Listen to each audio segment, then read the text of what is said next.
आङो बिटिआर सरकारनिफ्राय अनसुंथाइ मोनदों। आङो हारिमु बिथिङाव मेथाइ खननाय माबायाव मावबोगासिनो दङ। दिनैसिम आं माने रेगुलार ओंखारनाया 5 बोसोरसो जाबाय आरो। रमद बर'निफ्राय आं मायथाइखौ गोसोआव गैया। आं रमद बर'निफ्राय खनसे मोनबाय 25,000, खनसे मोनबाय 15,000। बे खननैखौ मोनदों आरो इयुनाव आंनि बेबायदि खाथि बानायनो थाखाय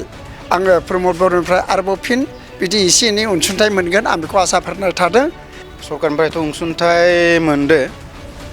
आरो आं हारिमुआव नांथाबनाया 10 बोसोरसो जाबाय। दा जिकुनु बिथिङावनो सरकारनि जोङो मदद मोनाबाथ' जों हारिमु लाखिनो एसे प्रब्लेमानो जायो। क'क्राझारनि ग्रिन फिल्डआव होनाय जानाखि बान्था, बेयाव आंबो मिउजिक आर्टिस्ट हिसाबै आं मोनदों आरो बेवहाय आंनो 50,000 नगद आंनो होदों आरो बेखौ आं प्रमद सारनि अननायावनो मोनदों होननानै आङो बेखौ गनायनानै लादों। आरो बेखौ अरायथायै फोथांना लाखिबाय थानो थाखाय जोंनि सरकारा बेखौ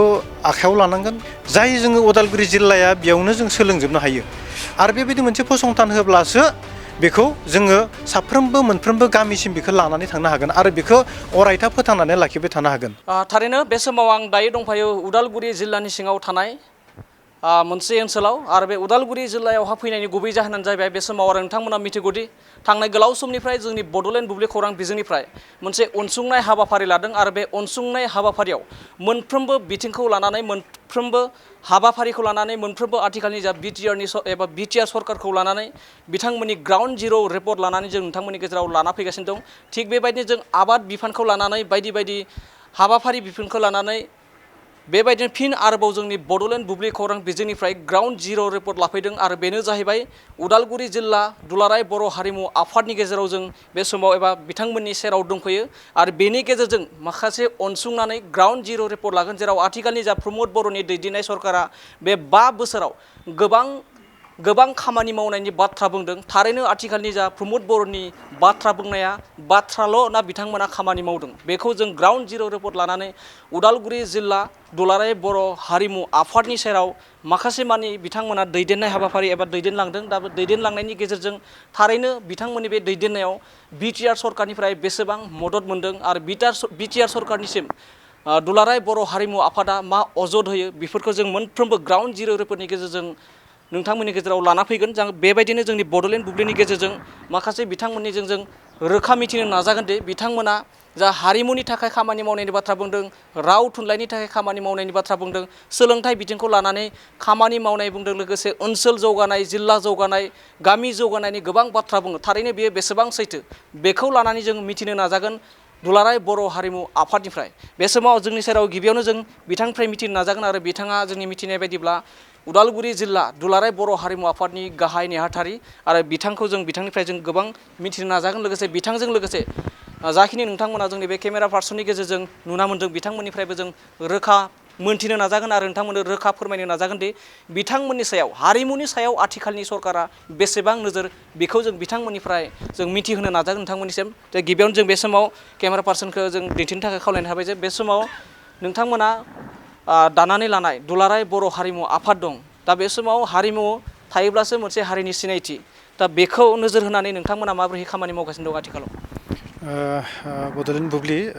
बे रादाबखौ बरायग्रोबाय। दिनै जोङो दुलाराय बर' हारिमु आफाद हिसाबै गोबां खामानि मावगासिनो दङ आरो जोंनि बे जिथु बर'नि जे हारिमु मोसानाय, दामनाय देनाय आरो दोरोङारि मोनफ्रोमबो जिखिनि जोङो जाय दामजुखौ दामोब्ला बे दामजुखौ दामनाय लोगो लोगोनो बर'नि बे दामजु आरो बर'नि दामजुखौ दामनाय लोगो लोगो बे बर' सुबुं बेखौ सिनायथि मोनो बेजोंनो। आरो बिनि थाखायनो जों दिनै दामनायनिफ्राय लानानै मोसानायनिफ्राय लानानै मोनफ्रोमबो मेथाइ रोजाबनायनिफ्राय लानानै दिनै दुलाराय बर' हारिमु आफादा खामानि मावगासिनो दङ आरो बेखौ गुवार लेभेलावहाय मुलुग दरबारावहाय जों सिनायहोनो थाखाय आरो बिनि खामानिखौ जोङो आफाद हिसाबै मावगासिनो दङ। जोङो गेजेर गेजेर जोङो मालाबा सामार भेकेसन समाव जोङो 15 डेज आरो 20 डेजनि थाखाय जों वर्कशपबो लायो आरो बै वर्कशपखौ जों बिनि थाखायनो लायो जे मोनफ्रोमबो जोङो आनसलिकआवहाय जाहाथे बे आनसलिकआव लायोबासो जोंनि बे बर'नि दामनाय देनाय आरो जोंनि मोसानाय बेफोरो गामि सिंसिम बेखौ जोङो इस्टाब्लिश खालामनो हागोन आरो बेखौ जोङो मोनफ्रोमबो बर'नि गामि सिंल' नङा बर'नि न'खराव दि बर'नि दोरोङारि मोसानाया मा बागुरुम्बाया मा आरो दावस्रि देलाय मोसानाया मा बिनि गासै बेनि बिथिंखौ गासै न'खर साफ्रोमबो बर'नि फिसायावहा गोरबोआव हाबजोबनांगोन बियो आरो बे नोजोरखौ बोनानैनो जोङो मोनफ्रोमबो आनसलिकआव जोङो वर्कशप लाबाय थानाय जायो आरो बेखौ बेल' नङा गोजौ लेभेलनि खामानि मावगासिनो दङ जोंहा सेन्ट्रेलनि दुलाराय बर' हारिमु आफादा गोजौआव माखासे नटिफिकेसन जे जोङो बेखौ जोङो गाहाय लेभेलाव जों गामि एरियायाव मोसानानैनो जोङो दोनाफालानो बेखौ जोङो आरो जोङो मोनसे एकाडेमिक लेभेलावहा जों बेखौ लांनानै गुवार लेभेलाव बयबो जोङो सोलोंथाइजों लोगोसे बेखौबो जों सरजाबनानै इयुन माने गावनि सोलोंथाइ लानायावहाय आरो गावनि केरियार हिसाबै बेखौबो जोङो सोलोंना लानानै दानो हायो नामा जिउआवहाय माने बिनि सायावबो खामानि मावगासिनो दङ आरो नटिफिकेसननि थाखाय खामानि मावगासिनो दङ जोंहा नटिफिकेसन नङा सरि नटेसन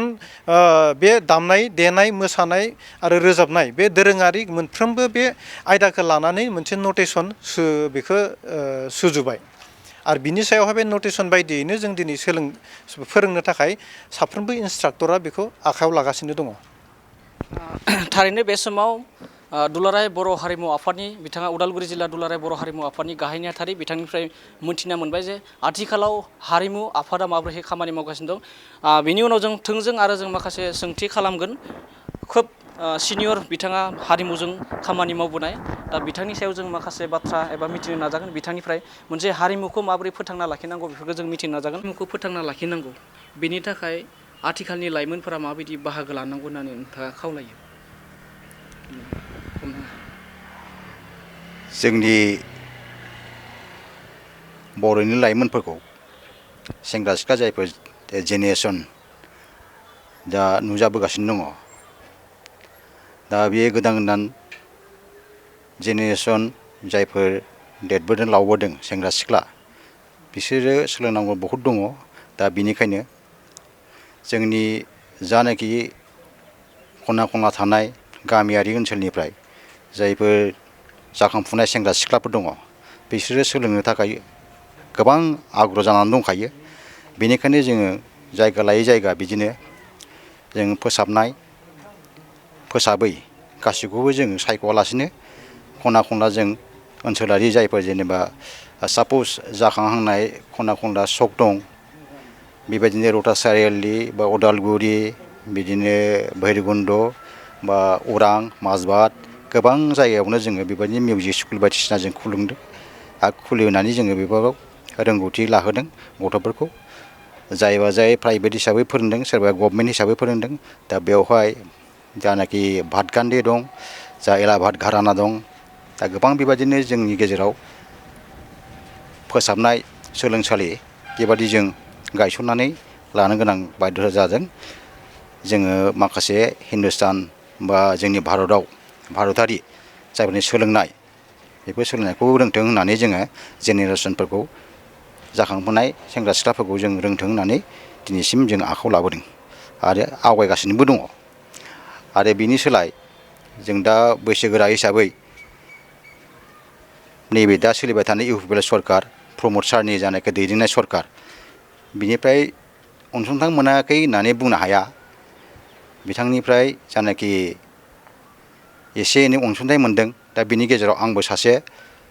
उदालगुरि डिस्ट्रिक्टनि दुलाराय बर' हारिमु आफादनि रांगिरि बा ट्रेजारार आंबो मोनदों नैबे दाख्लै थांनाय 27 जानाखि बड'लेण्ड बायदि एकर्ड डे क'क्राझारनि ग्रिन फिल्डआव होनाय जानाखि बान्था बेयावबो आंबो मिउजिक आर्टिस्ट हिसाबै आं मोनदों आरो बेवहाय आंनो 50,000 नगद आंनो होदों आरो बेखौ आं प्रमद सारनि अननायावनो मोनदों होननानै आङो बेखौ गनायनानै लादों थारैनो बिथाङा जाबायदि बाथ्रा बुंदों जे बर'नि हारिमुखौ फोथांना लाखिनो थाखाय जों माखासे गावारि फसंथान बा गावारि फसंथानजोंबो जों फोथांना लाखिनांगोन लोगोसे आथिखालनि जा लाइमोनफोरा जे बर'नि हारिमुखौ फोथांना लाखिनो थाखाय माबोरै खामानि मावनांगौ बिथाङा रोखा फोरमायदों लोगोसे बिथाङा बिनि गेजेरजों फोरमायबावदोंदि आथिखालनि प्रमद बर'नि सरकारनिफ्राय बिथाङा माखासे अनसुंथाइ मोननायनिबो बाथ्रा बुंदों जों अनसुंनाय मोननाय एबा आथिखालनि जा सरकारनि अनसुंथाइ बे अनसुंथाइखौ लानानै जों माखासे दसे समनि उनाव जों सावरायबावगोन दा बे समाव जों माखासे जोंनि हारिमुखौ लानानै गोबां बेले बेजे खालामनायखौ जों नुना मोनो बेनि गेजेरजों जों बे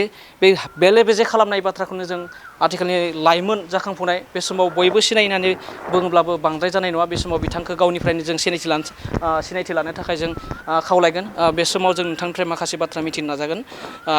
नोंथाङा बे समाव गोलाव समनिफ्राय जों माखासे ससियेल मिडिया लोगोसे बर'नि माखासे सावथुनाव नुना मोनो दा बेनि गेजेरजों नोंथांखौ गावनि सिनायथिखौ होग्रोनो थाखाय आं खावलायगोन खुलुमबाय रादाब नायगिरि मानगोनां रायजो राजा नोंथांमोनखौ बयखौबो आं खुलुमहरो बे बड'लेण्ड बुब्लि बिजोंनिफ्राय रादाब चेनेलनिफ्रायनो थ' आं रायबेल बाग्लारि खैराबारि जोंहा भेरगाव डिस्ट्रिक्ट बिसानि आंबो सासे बिबानाव दङ थारैनो बे समाव जोंनि बर'नि जा दोरोङारि हारिमु बर' हारिमु माखासे हारिमुखौ गोबां माने गुबुन हारिफोरा माखासे ओंथि गैयै मोसानायखौ नुना मोनो बिनि सायाव नोंथाङा मा फोरमायगोन बे जोबोद दुखुनांथाव जा जाथाय सोलिगासिनो दङ खारन आगोलनिफ्रायनो जोंनि बर' हारिखौ गुबुन हारिफ्रा गादबनो नासयनो दबथायनो नाजागासिनो दङ दा बिदिनो सोलिबोगासिनो दं आगोलनिफ्रायनो दाबो बि जों सम सम नुनो मोनो जोंनि हारिमु नि फारसेथिंबो जा हक बा गाननाय जोमनाय जियानो जा जानाय लोंनाय सब फारसेनिफ्राय जोंखौ गाग्लोबनो बा नेवसिनो बा जोंनिफ्राय जोंनि जा मेन जेनेबा दामनाय देनाय बा कालसार हक जानाय गासै बिथिंखौ दस्राफोरा सेख'नो नाजानाय बायदि जों नुनो मोनो दा बिनि बेलायाव जों हारिमुनि सायावबो दस्रा हारिफ्रा बायदि रोखोमनि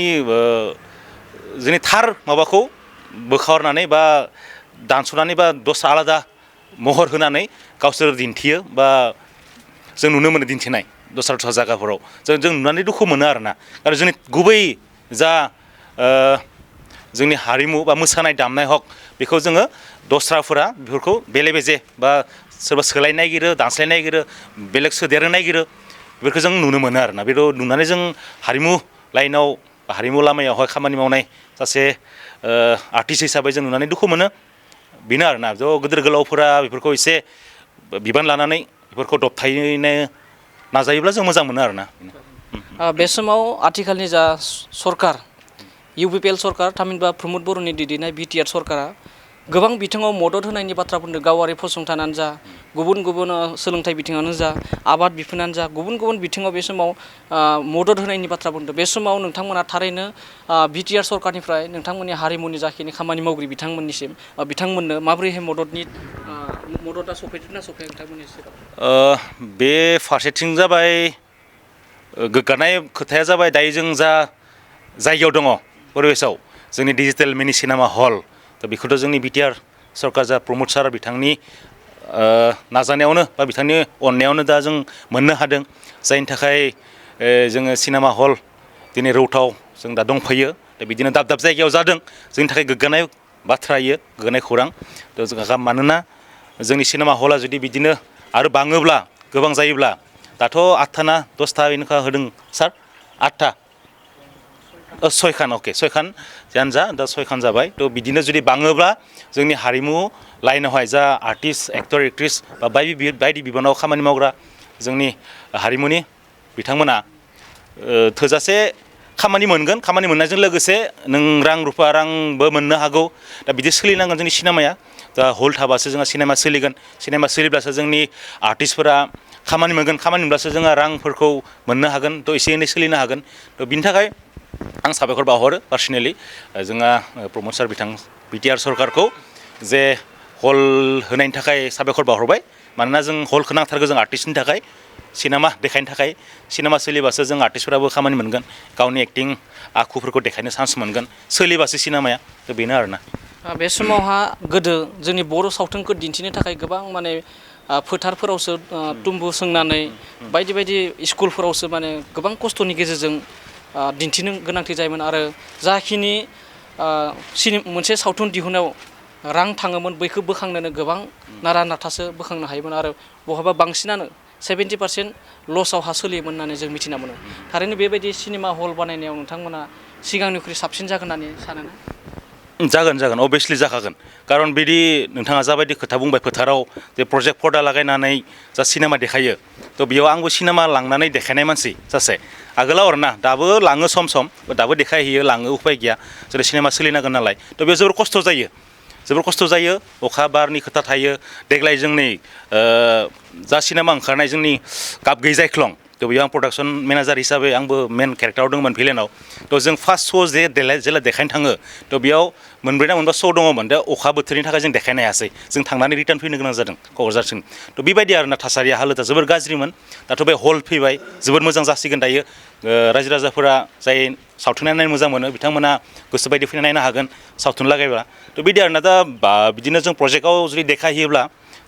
बहुद प्रब्लेमखौ जों फेस खालामनो गोनां जायो आरोना देखायनायनिफ्राय नायनायनिफ्राय नायगिरिफ्राबो जोबोद दुखु दा खस्थ'जों नायनो गोनां जायो आरोना अखा हाबाबो दा देग्लाय अखा हानायावबो नायग्राफोरा नायगासिनो दङ बिदि आरोना थारैनो बे समाव जा आथिखालनि जा सरकारा गासै मोनबा एबा मोनद' जोंनि बिटिआरनि सिङावहा डिजिटेल सिनेमा हल बानायदों दा बेखौ लानानै राइबेल बिथाङा फोरमायबाय आरो बेजों लोगोसे जों दा आरोबाव गोबां बाथ्रा मिथिनो नाजागोन जे बर' हारिमुनि थाखाय बेसेबां लाइमोनफोरनो एबा सोर बिथांमोननो रांखावरि मदद होदों मानो होनबा बे समाव आथिखालनि बिटिआरनि गाहाय मावफुं सोद्रोमा प्रमद बर' बिथाङा फोरमायदों दि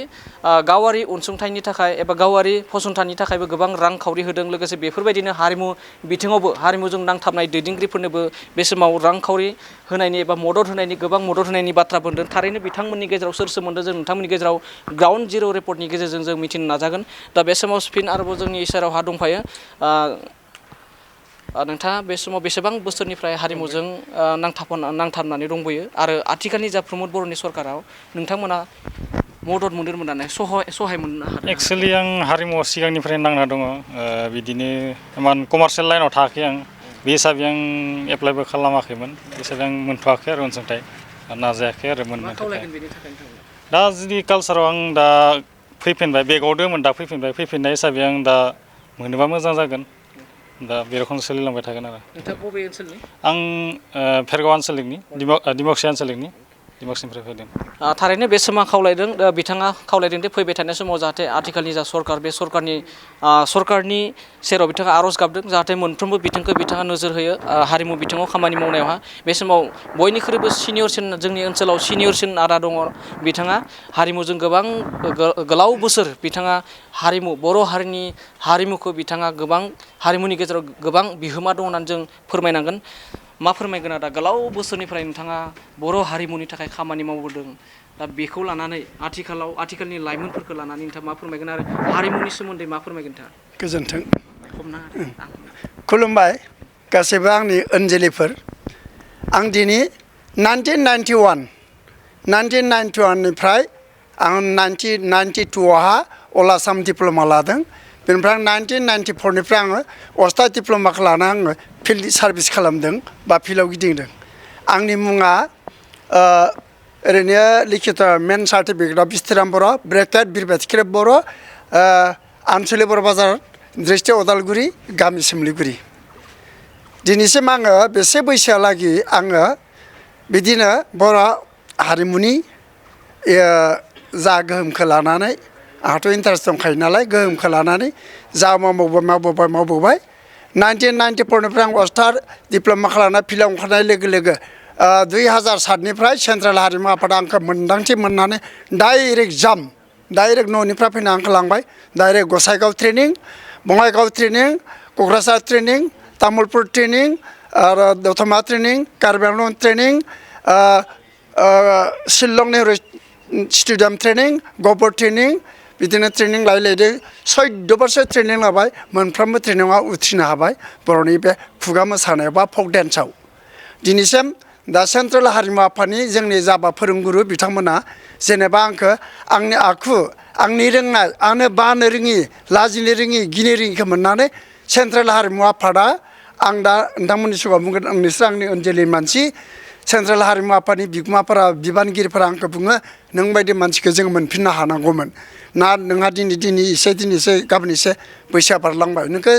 कम्पिउटाराव जुदि 15 बोसोर लाबोनो हानायमोनबा जोंखौ लाबोफिनगौमोन आंखौ बहुत खामायो माबा बहुत बाख्नायो आरो बहुत लुबैयो आंहा बानाय गैया गिनाय गैया लाजिनाय गैया रावनिबो गाहायाव थानो लुगैया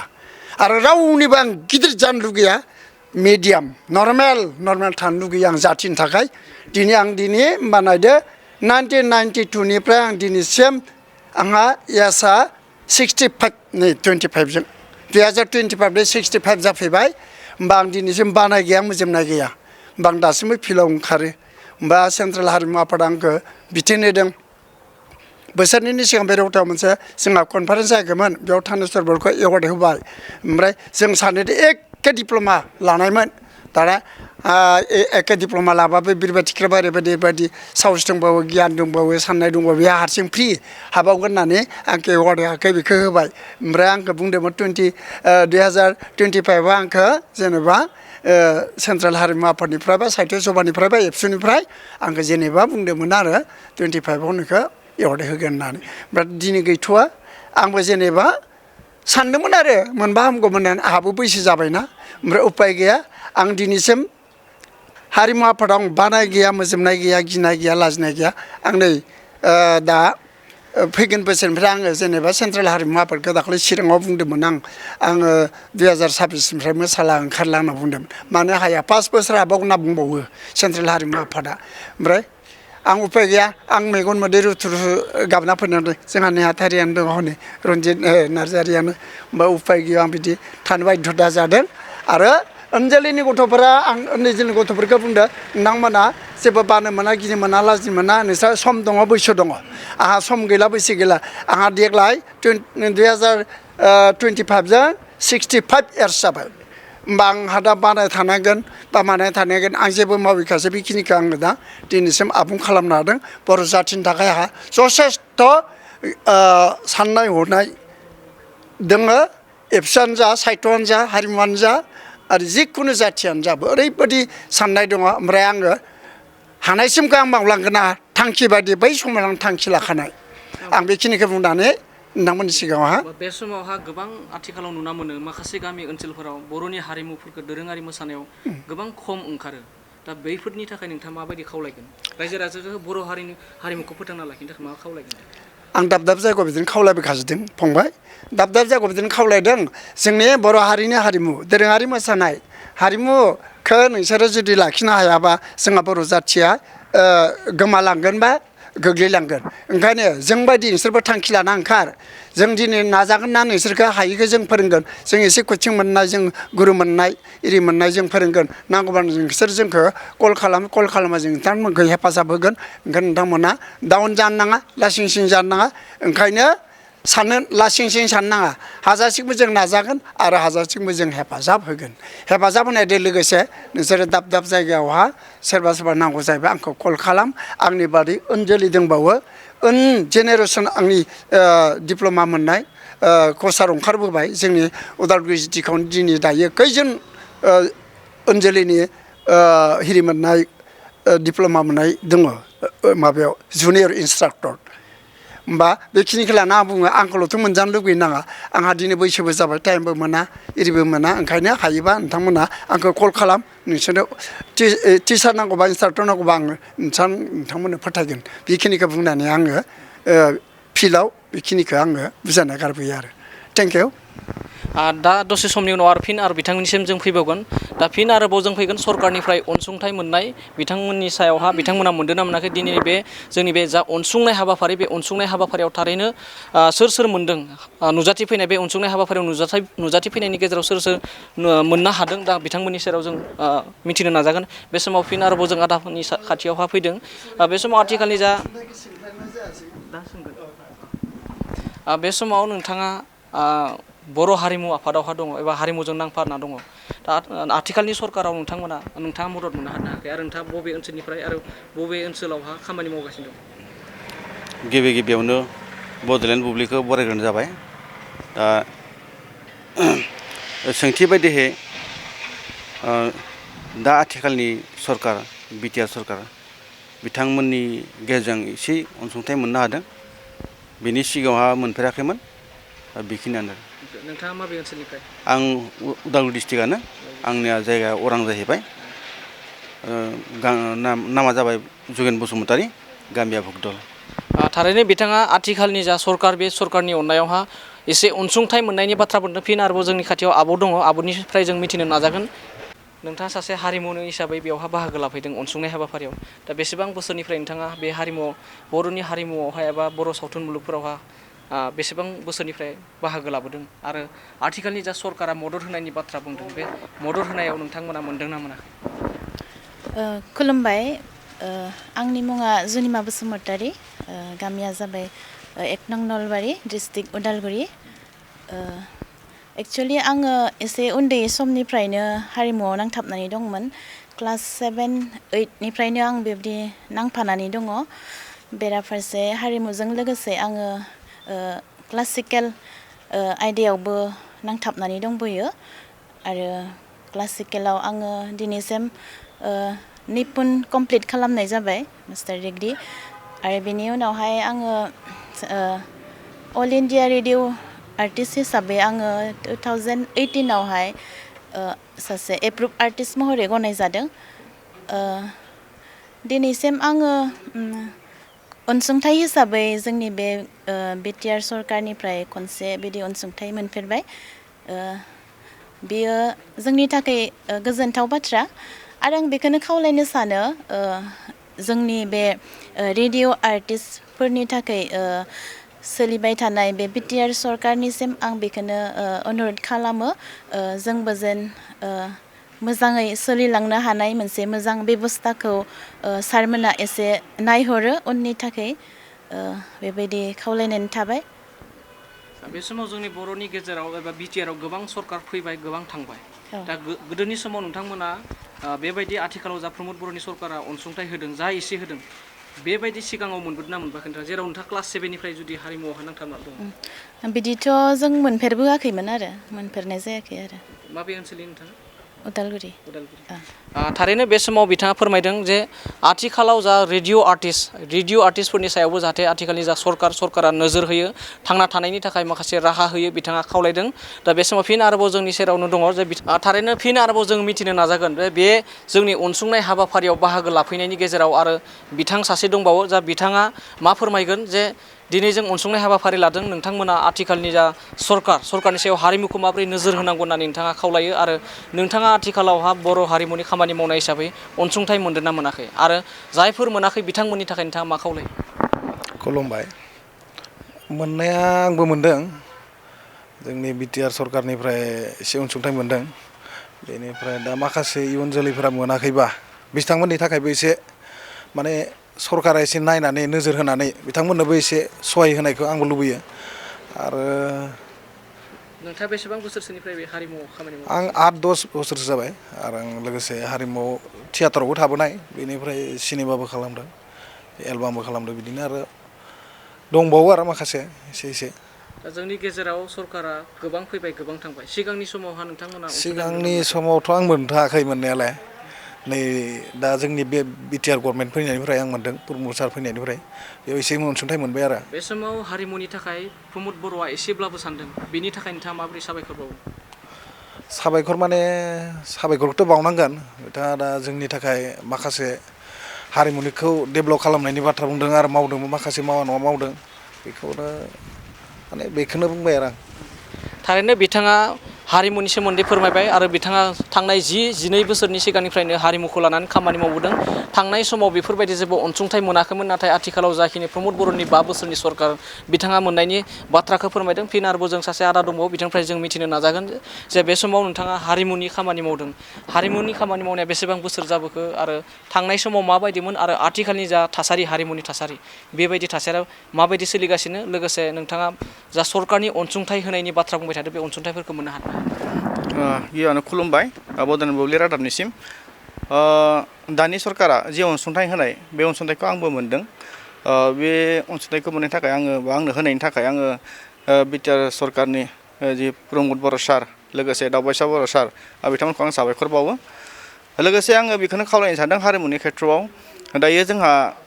प्रमद बर' सारनिनो नाजानायाव खाम सिफुं सेरजा बिदि GI टेग मोनबाय गाननाय जोमनाय बिदिनो बहुत मोनबाय दायो जुदि खाम दामनाय सिफुं दामनायखौ जुदि फोथांना लाखिनोबा GI टेग खालामनानैथ' जानाय नङा बे बुस्थुखौ जुदि दामनाय देनाय जुदि बाहायनोब्ला बेखौ जोङो बा बिटिआर सरकारा दायो बेखौ स्कुल लेभेलाव बा हाइ स्कुल लेभेलाव कलेज लेभेलाव बेखौ साबजेक्ट हिसाबै होनो हायोब्ला मोजांसिन जागोन होननानै आं सानो आरो दा बेखौनो आं खावलायदों प्रमद सारखौ जाहाथे बिथाङा सरकाराव थानानै जे बे खामानिखौ मावनानै होयो अब्ला हारिमुवा जोबोद गोजौआव थांगोन आरो बे समाव आथिखालनि बिटिआर सरकार आरो आसाम सरकारा मोनसे खोथा होदों बर'नि हारिमु मोसानायखौ बागुरुम्बा मोसानायखौ Guinness book of world record खालामनायनि बाथ्रा बुंदों बेयाव नोंथांमोना बेसेबां गोजोननाय दं जेराव नोंथांमोना हारिमुजों नांथाबनानै थानाय बेयावथ' जोङो जोबोद गोजोननाय दङ थेवबो जोंहा मोनसे दुखु थादों जे जोंहा 10,000ल' बिदि मोसाखावरिखौ मोसानो होगोन होननानै बुंनायखाय जों एसे दुखु मोननानै दङ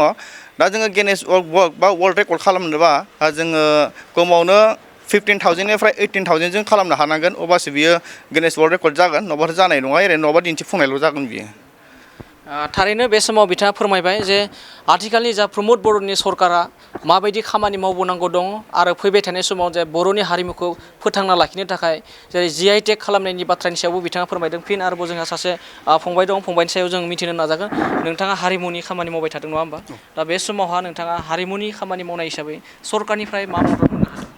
सरकारनिफ्राय बिदि मदद मोननाया आङो 2023 मायथाइयावसो मोन्दों आङो 14 बोसोरनिफ्राय दा 23 बोसोर जाबाय 9 बोसोर आङो जेनेबा हारिमुआव खामानि मावबोदों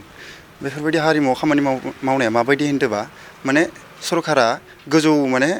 आनसलिकनि गोजौनिफ्रायसो नायो बे गामि एरियायाव थानाय माने गोग्लैसोना थानाय मानसिफोरखौ नायनो एसे खस जायो ओंखायनो माने मा जों बेफोरखौ नोजोर होनानै गामि एरियायाव थाङै थाङै एसे जोंनि जा रोंगौथि दङ बेखौ माने जोङो लालांबाय थादों जाहाथे जोंनि बर' हारिमुवा गोमोरलांनो हाथों बे समावहा माखासे लाइमोनफोरा बुंनो थाङो एबा माखासे सुबुंफोरा बुंनो थाङो जे हारिमु मोसानायजों न'खर संसार सोलिनो हाया थारैनो बे बाथ्राया सैथोमार नामा बेजों न'खर संसार सोलिनो हानाय लामा दिहुनना लानो हायो ना हाया हायो दा मा बुंगोन बेफोर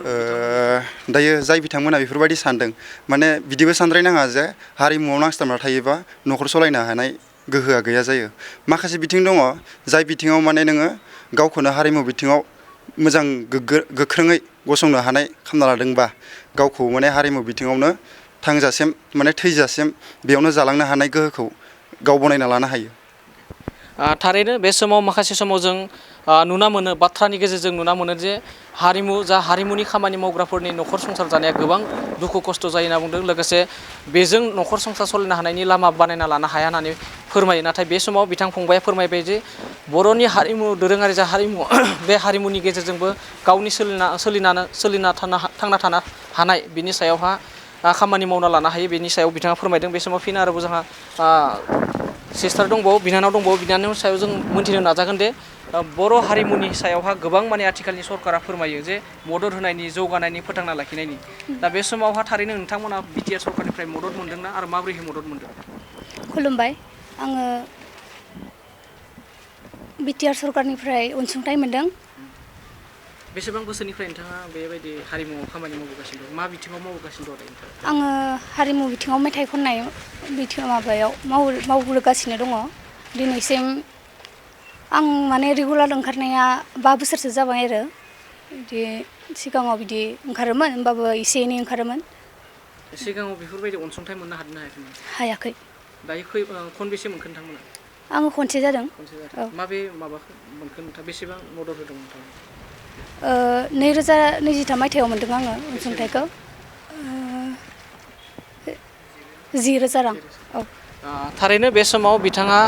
थांनाय 5 बोसोरनिफ्रायनो हारिमुआव खामानि मावबोदों आरो बे हारिमु खामानि मावनायनि गेजेरजोंनो सरकारनिफ्राय अनसुंथाइ मोननायनि बाथ्रा बुंदों बे समाव फिन आरोबाव जोंहा सासे आदा दङ दा आदाया बिथाङा हारिमुजों सोमोन्दो दङ आरो हारिमुनि सोमोन्दो खामानि मावबाय थानायाव सरकारनिफ्राय मदद मोनदों मोनाखै जेरावहा आथिखालनि बिटिआर सरकारा गोबां मदद होनायनि बाथ्रा बुंदों आबादारि गुबुन गुबुन बिथिङाव सोलोंथाइ बिथिङाव मदद होनाय बाथ्रा बुंदों दा हारिमुनि बिथिङाव थारैनो बिथांमोना मदद होदोंना आरो मोननो हादोंना हायाखै बिथांसिम जों मिथिनो नाजागोन नोंथाङा बहानिफ्राय खुलुमबाय आरो मा मुं आरो हारिमुआव बेसेबां बोसोरनिफ्राय खामानि मावदों आरो सरकारनिफ्राय अनसुंथाइ मोनदों ना मोनाखै आं खाग्राबादनिफ्राय फैदो आंनि मुङा बिजय बर' सरकारनिफ्रायथ' अनसुंथाइ मोनदो आरो आं हारिमुआव नांथाबनाया 10 बोसोरसो जाबाय। माबायदि जाजानायखौ लुबैयो माबायदि नोजोर लाखिनायखौ लुबैयो नोंथाङा सरकारफोरा जे हारिमुनि सायाव नोजोर होनांगौ बेखौ माबायदि लुबैयो नोंथाङा? दा जिकुनु बिथिङावनो सरकारनि जोङो मदद मोनाबाथ' जों हारिमु लाखिनाय एसे प्रब्लेमानो जायो जुनतु नुदो।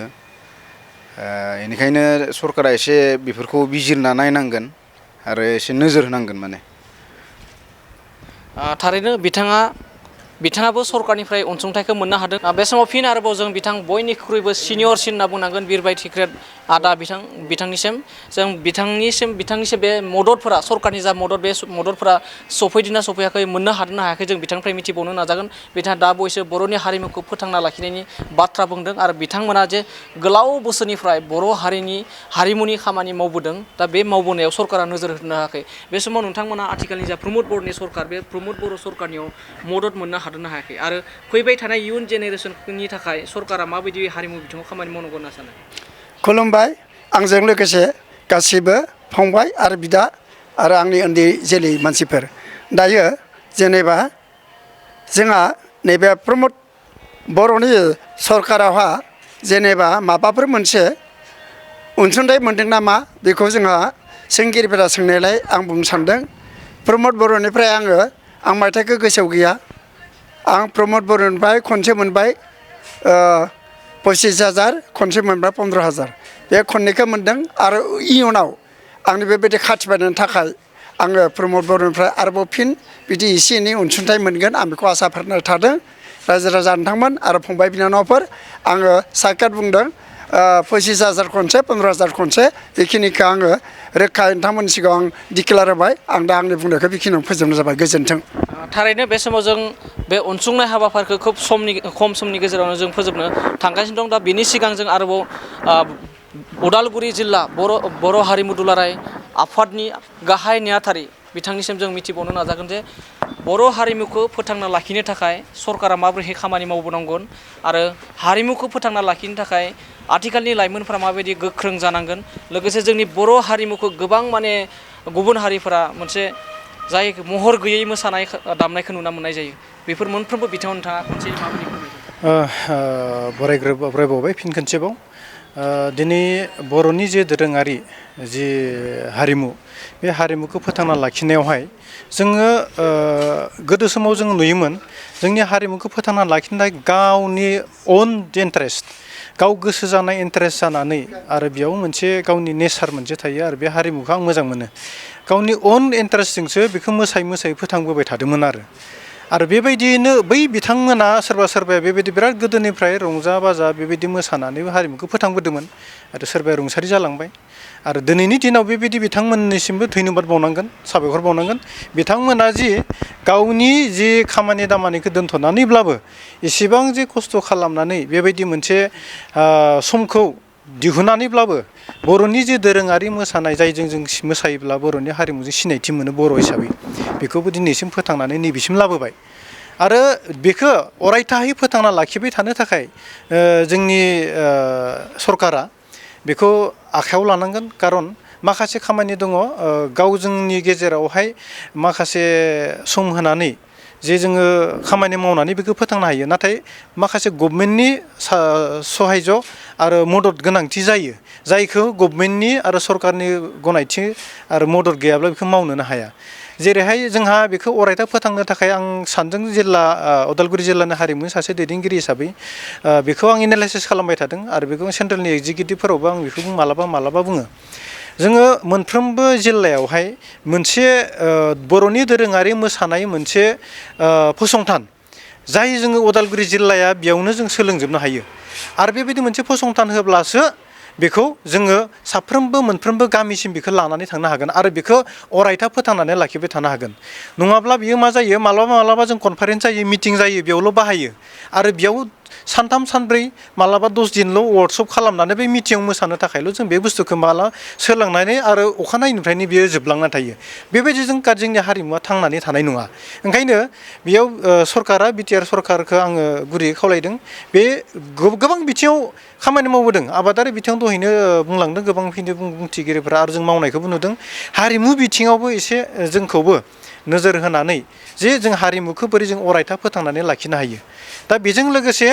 जोङो दैदेनगिरिफोरा मावबाय थाबाल' जाया रायजो राजानिबो बेयाव मददथि नांगोन बेयावहा माखासे बेवहाय अनसायनाय नांगोन खारन बे हारिमुखौ सोरबा सासे सानै बे गामिनि आरो बहाबा जाय इन्टारेस्टेड बिथांमोना मोसाबाल' जाया बेखौ साफ्रोमबो जानजि खाफ्रानांगोन जे बर'नि हारिमु दामनाय देनायखौ साफ्रोमबो न'खराव सेंग्रा सिख्ला गथ' गथाय बोराय बेन्थ' बेखौ बयबो न'खराव बे दिनैनि बर'नि दोरोङारि मोसानाय मुसुरनायखौ रोंजोबनांगौ खारन दिनै जों नुयो गुबुननि हारिमुनिखौ गुबुन हारिनि माखासे मोसानाय बिहुफोरखौ बुङोब्ला माखासे उन्दै लाइमोनफोरा बिनि बिखय जुदि सोङोब्ला सालाय बिजौआवनो थाखानाय बायदि गोरलैयैनो बुङो दा जोंनि उन्दै आरो सेंग्रा सिख्ला आरो बोराय जोंनि बर'नि समाजाव गोबांखिनि दासिमबो बर'नि हारिमुवा बोरै बागुरुम्बाया बोरै दावस्रि देलाया बोरै आरो खामा बोरै बेखौ जुदि सोङोब्ला एसे जोंनियाव गोनो गोथो दायो नुयो आरो बे मानो थाखाय जादों बेखौ जोङो साफ्रोमबो रायजो राजानि गेजेरसिम बेखौ जोङो लांनो हायाखै आरो लांनोब्ला आं दहाय बुंनाय बायदि जोङो बेवहाय मोनसे साफ्रोमबो जाहाथे सोलोंनायनि बे मोनसे सुबिदाखौ मोनो बेनि थाखाय मोनफ्रोमबो जिल्लायाव फसंथान मोनसे गायसननांगौ आरो बे फसंथान गायसननाय लोगो लोगो जा इन्सट्राक्टरनि गोनांथि जायो इन्सट्राक्टरनि गोनांथि जानाय लोगो दामनायनि इन्सट्राक्टर मोसानायनि इन्सट्राक्टर माखासे गोबांखिनि इन्सट्राक्टर नांगौ जायो बिनि थाखाय बिटिआर सरकारा बिनि सायाव साननांगौ आरो आं बेखौ गुरै खावलायबाय